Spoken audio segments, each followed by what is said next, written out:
যেই ক্যান্ডিডেট হোক না কেন বড় ভাইজানের ক্যান্ডিডেট হবে, বড় ভাইজানের। আর বড় ভাইজানের যিনি ক্যান্ডিডেট হবে সে আপনাদের মাঝপথে আশা করছি আপনাদের সাথে তারা থেকে বেশি দায়িত্ব নেবেন। কারণ তুমি দায়িত্ব নেবে না? সব থেকে বেশি দায়িত্ব নেবেন তো? আমরা সব থেকে বেশি দায়িত্ব নেব তো? নিজেকে আমরা সব থেকে বেশি দায়িত্ব নেব। মনে করবেন কি আমি এখন দলের চেয়ারম্যান, আমি এখন দলের প্রেসিডেন্ট, জেলা প্রেসিডেন্ট, আমি এখন দলের সর্বোচ্চ নেত্রী, সর্বোচ্চ নেতা আমি।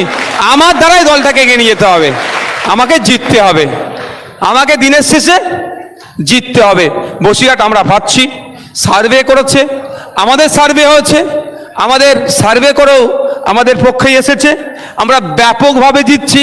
সেই জন্যই ভয় পেয়েছে, দেখবেন ভয় পেয়েছে, ভয় পেয়েছে, ভয় পেয়েছে। সেই জন্য কাকে প্রার্থী করতে যায়, কাকে প্রার্থী করেছে, তার কি আছে, তাকে কিনতে চাই, যাতে একটু গুন্ডামি মস্তানি করা যায়। সেই জন্য মারধর দিয়ে ভাবছে ভোট পার করব। তবে একটা কথা বলে রাখছি, 2021-এ কিন্তু নওশাদ সিদ্দিকীর কথা বলি, রাজনীতিতে নতুন ছিলাম, অনেক আমার কর্মীদের মারধর হয়েছে। এটা 2024, 3 বছর হলেও কিছুটা হলেও রাজনীতি বুঝেছি এই রাজনীতিদের কারবারিদের কাছ থেকে। এই তৃণমূল বিজেপির বাইনারি, এই শুভেন্দু অধিকারী, এই মমতা ব্যানার্জির বাইনারি থেকে কিছুটা হলেও রাজনীতি বুঝেছি। এবার আমার কর্মীদের গায়ে হাত দিতে গেলে বুঝিয়ে দেবো আইনের মাধ্যমে, আর আমিও বুঝে নেব। এটা আসবে, বিজেপি চলে আসবে, তৃণমূলকে ভোট দাও। 2019 সালে কথা বলেছিল তো, আপনারা ভোট দিয়েছিলেন। ভোট দিয়ে পার্লামেন্টে কেন পাঠালেন? সিএকে আটকানোর জন্য, কৃষক বিল আটকানোর জন্য, জনগণের বিরুদ্ধে যে সমস্ত বিলগুলো আসছে সেগুলো আটকানোর জন্য। কাজ হয়েছে? হয়েছে? উল্টে কি হয়েছে? সিএকে করার সহযোগিতা করেছে মমতা ব্যানার্জি। আমি অন ক্যামেরা বলছি, মমতা ব্যানার্জি যদি আমি ভুল বলি আমার বিরুদ্ধে আইনত ব্যবস্থা নিক। পশ্চিমবাংলা সিএ হোক মমতা ব্যানার্জি সর্বপ্রথম চেয়েছে। তারপরে বলি তো এই নির্বাচনে ওই ধরনের কথা বলবে, কোনো কথাই কান দেওয়ার দরকার নেই। পার্লামেন্টে একটা হলেও বসিরহাট থেকে পাঠান। পশ্চিমবাংলা বিধানসভায় 294 একটা আছে, মজা বুঝিয়ে দিচ্ছে। 543-এর মধ্যে একটা গেলে মজা বুঝিয়ে দেবে, সে যেই ক্ষমতায় আসুক না কেন।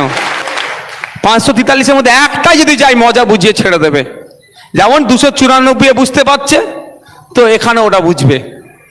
তো আমরা আগামী দিনে ও কারো কথায় কান দেওয়ার দরকার নেই। আমরা এখান থেকে আমাদের প্রতিনিধি করে পার্লামেন্টে পাঠাবো, যে জনগণের জনপ্রতিনিধি হবে। পার্লামেন্টে গিয়ে টিকটক করবে না এমন লোক পাঠাবো না, যে পার্লার আর পার্লামেন্টের যে জ্ঞান রাখে না তাকে পাঠাবো না। যে পার্লামেন্টারি পলিটিক্সের জ্ঞান রাখে, যে জনগণের কথা বলবে তাকে পাঠাবো। এই চমকের রাজনীতি, খেলোয়াড় টেলোয়াড় হ্যান ত্যান দিয়ে, আর্টিস্ট দিয়ে কাজ হয় না। মানুষ খেতে পাচ্ছে না, উনি ব্যাট দিয়ে আর বল দিয়ে বল খাবে, ব্যাট খাবে, ছক্কা খাবে নাকি? ও চিন চলে না। ভালো সিনেমা করো তাহলে, ও ভালো সিনেমা করে, ও ভালো গায়ক, ও গান দিয়ে কারো পেট ভরবে না, ও সিনেমা দিয়ে কারো পেট ভরবে না। আমার পাশের বাড়ি রাম কাকুটা খেতে পাচ্ছে না, তার কিভাবে খাওয়ার ব্যবস্থা করব। আমার পাশের বাড়ি আমজেদের চাকরি হচ্ছে না, চাকরির কিভাবে ব্যবস্থা করব। আমার পাশের বাড়ি থমাসের কিভাবে কাঁচা বাড়িটা পাকা হবে তার লড়াই আমাদেরকে করতে হবে। ওই ক্রিকেটারদের গায়ক টায়ক চমকে দিয়ে হবে না। মাটির সাথে যে মিশে আছে তাকে আমরা তুলে পার্লামেন্টে পাঠাবো, আমাদের লক্ষ্যে আমরা পাঠাবো। যেই ক্যান্ডিডেট হোক না কেন বড় ভাইজানের ক্যান্ডিডেট হবে, বড় ভাইজানের। আর বড় ভাইজানের যিনি ক্যান্ডিডেট হবে সে আপনাদের মাঝপথে আশা করছি আপনাদের সাথে তারা বেট্রে করবে না।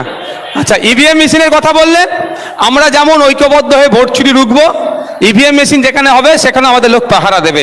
চিন্তা নেই, ইভিএম মেশিনও মোদিবাবুকে আর দিদিকে চুরি করতে আমরা দেব না।